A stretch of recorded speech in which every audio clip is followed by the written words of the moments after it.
really am loving the comments from the peanut gallery, so let's go ahead. As a person who listens and participates in activism, you're grasping for attention. Yes, my 6 likes were all the attention I needed. Is a fight. Racism is a fight, but to call something white sickness or crusty is crazy and ignorance by default. It's all about being one. Okay, so let's start with that being one part. Everyone that always wants to gaslight the healing that it takes to get to be one is not a part of being one. There takes steps to going from division to oneness. And those steps are going to be different for every single party involved. But those steps need to be taken. If there are certain people not doing their jobs to become one, that creates division. So those things need to be highlighted and talked about. There is sickness and crustiness within all races, all cultures, all religious doctrine. Me as a woman, I have ignorance by default when it comes to masculine things and being a man because I'm a woman. I'm ignorance by default of my anatomy. Does that mean something's wrong with me? No, it just means I'm ignorant by default and I don't know everything from a man's perspective. The crustiness, what I'm talking about when referring to is the mold, the decay, the worn out system that is not working, that we keep gaslighting, acting like it's working when it's only working for one particular group of people. So I'm not saying all white people are sick. I'm talking about the particular white sickness that has to do with brown people, colonization off of melanin. That's what I'm talking about. I'm not saying all white people are sick. There's black sickness too. And not all of these sicknesses came to us or were bred from us. Some of them were taken on from other cultures, even other beings that aren't even human. So yes, racism is crusty on if it's black racism, if it's Asian, all of it's crusty, all of it's sick.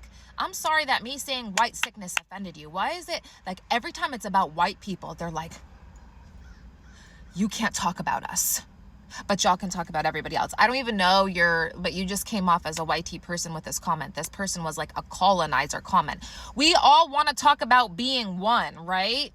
But we don't want to talk about bridging the gaps and the differences that get us to be there. How about we talk to mixed people about it? Because mixed people are probably the only people that are going to be leading this world to being one, truly one, because they embody so many parts of the world within their blood. They are a contradiction of a being just existing. My existence, I wouldn't have existed. I wouldn't have been able to exist. I would have been killed. I would have been like a fucking embarrassment and a disgrace. Just my pure existence. So when we want to talk about being one, we need to talk about calling out what is wrong on all parts, all sides, women, man, all cultures, not just one. But there is a supremacy order with a particular group of coloring. Even people of other races will put that on a pedestal, like, oh, white, so holy, so pure.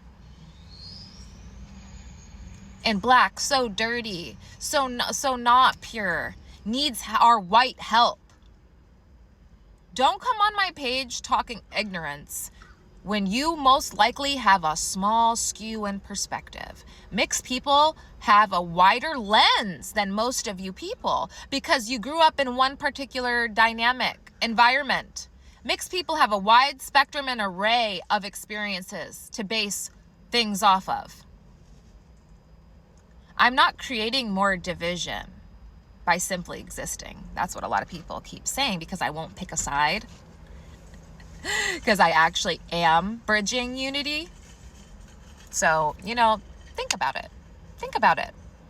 Ignorant by default doesn't mean bad. It just is a fact. Deal with it. Work on your ignorance. None of us like being ignorant. I get it. It's a human ego thing. You can educate yourself though. Have a great day. Have the great day you deserve.